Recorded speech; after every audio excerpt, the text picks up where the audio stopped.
Olá, meu nome é Flávio Costa, eu estou aqui hoje com o escritor, pesquisador, folclorista, sertanista e poeta Marley Cunha, que vai compartilhar conosco hoje nesse bate-papo sobre as origens históricas e precedentes históricos da formação da cidade de Costa Rica. Olá Marley, tudo bem? Olá, é um prazer imenso falar com você, Flávio Costa, sobre esse assunto e também com as demais pessoas interessadas em saber um pouco mais sobre a história de Costa Rica. Muito bem, Marley, sabemos que Costa Rica é um dos 79 municípios do estado de Mato Grosso do Sul e possui toda uma infraestrutura urbana, bem como autonomia econômica e política construída nesses 43 anos de emancipação. Por isso peço que o senhor nos conte de uma maneira bem tranquila qual o caminho percorrido para a cidade chegar onde está hoje, desde os precedentes históricos da primeira demarcação da fazenda Ibiruçu, em 1900, até a emancipação político-administrativa da cidade, em 1980. Flávio Costa, você falou em precedentes históricos. Veja bem, quando a gente vai pesquisar, a gente recorre à referência escrita na história do Brasil. Primeiro os bandeirantes chamavam de Serra dos Caiapó, depois veio Baús, Freguesia de Melo Taques e finalmente Costa Rica. Aqui fica no roteiro da história, pois veja bem, nessa região passou a marcha das tropas, a passagem dos bandeirantes, do bandeirante Antônio Pires de Campos e a marcha que combateu na guerra contra o Paraguai. Havia 2.000 pessoas passaram por aqui no período de 1864 a 70. Depois veio a caminhada, a Coluna Prestes, que passou duas vezes, a ida para o norte e a volta, que refugiaram na Bolívia, na região de Quijarro e Bela Vista, ambas na Bolívia. A construção também da estrada que encurtava o caminho do ouro passou por aqui, que foi ordenado por Dom Pedro II. Uma coisa silenciosa que passou, que não tem muito registro, é a tropa do famoso Carvalhinho, que enfrentou São Paulo e Mato Grosso, que refugiou em Aparecido Taboado, que arrebanhou por aqui alguns soldados, entre eles o famoso, que eu tive o privilégio de entrevistar, Pedro Garcia Tosta. Mas quer dizer que a região do Baús precede e guarda essa importância histórica em vários episódios do Brasil Império Republicano? Veja bem, essa região está situada numa região privilegiada. Se você for a oeste, você vai encontrar as nascentes do rio, de rios como Taquari, que formam o Pantanal. Se você for para o norte, vai encontrar a nascente do rio Araguaia, que vai para o Amazonas. E nós estamos no início da bacia do Paraná. Eu posso fazer modestamente um vaticínio. Se aparecer um homem sonhador, um fazendeiro, um administrador que tem uma visão além do seu tempo, abrir o loteamento, vai se transformar numa cidade que, devido à sua importância histórica, essa região pode se transformar num patrimônio cultural e histórico da humanidade. Bom demais, Marley. Uma aula de história regional com ganchos sólidos na história do Brasil. Agora, falando da fazenda Ibiruçu, que foi demarcada pela primeira vez em 1900, e que foi o local que veio a ser loteado em 1961 por iniciativa de um de seus inventariantes, José Ferreira da Costa, dando origem ao patrimônio neste mesmo ano de 61 e posteriormente a atual cidade de Costa Rica. O que o senhor pode nos contar?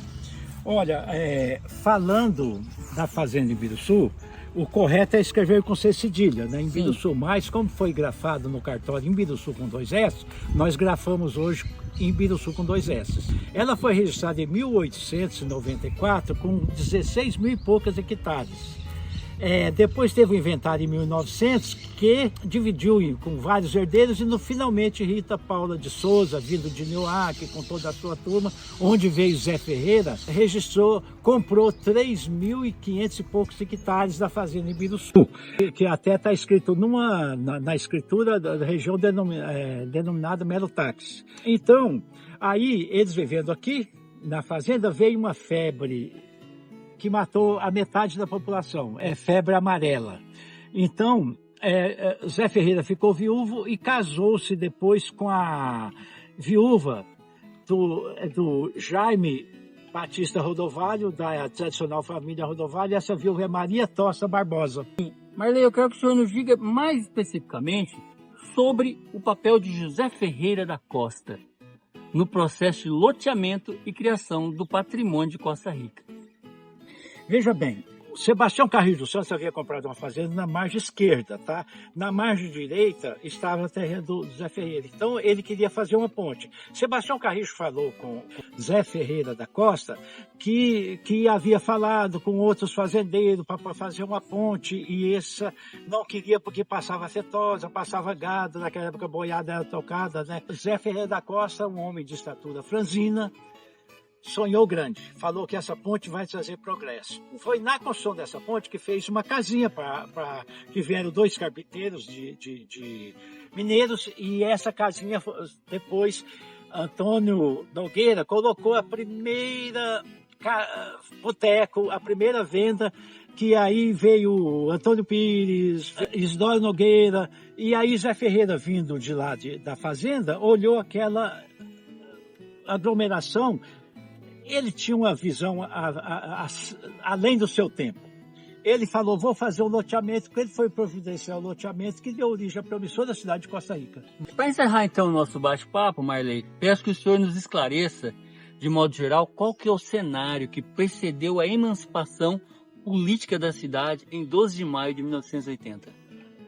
Olha, veja bem, naquela época, com o loteamento aqui, foi crescendo uma vila, apareceu a escola em Carrijo, apareceu no Paraíso. Então, quem estava no Paraíso tinha que ir a Paranaíba.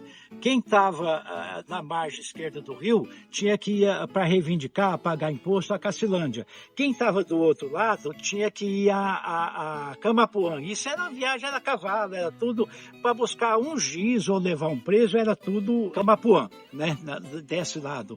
Então, foi aí que começaram a reunir, formar um movimento e tal, para a emancipação da cidade. Nessa emancipação, é claro que 100, 200 pessoas, eu gostaria de citar alguns dos emancipadores de Costa Rica, pioneiros, o Ivan Lousada, Mário Machado Rodrigues, esse meu pai, José Calazans da Silva, João Correia, Adão Raimundo Justino, Carlos Ugneio Lola, Magno Jorge, João Gomes Sobrinho, Manuel Rodrigues, conhecido como Mané Garcia, João Batista Lemos, João da Rita, José da Silva Gonçalves, o Baiano Careca, Décio Ferreira Moura, pai do Denis da Risco Zero, e Sebastião Paz, Sebastiãozinho do Posto, e tudo coordenado por Daladier Age, o deputado da época, que teve muita importância para a nossa emancipação. E claro, eu não gostaria de não deixar de citar o Robertinho, doutor Roberto Rodrigues e professor Nelson Silva Soares, que esses redigiam os documentos, os pedidos, as cartas das autoridades, que importava muito para as autoridades aí do Estado. Inclusive, a ata, que é o registro de nascimento do Legislativo e do Executivo, é redigido à mão pelo professor Nelson Silva Soares. Muito bem, Marley.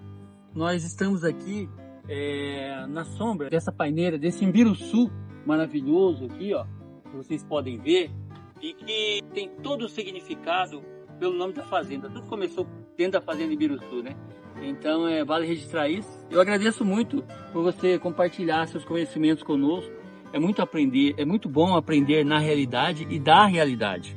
Conhecendo a história regional contribui grandemente na construção da nossa própria identidade cultural e humana para o exercício da cidadania. Até logo, Marley. Muito obrigado.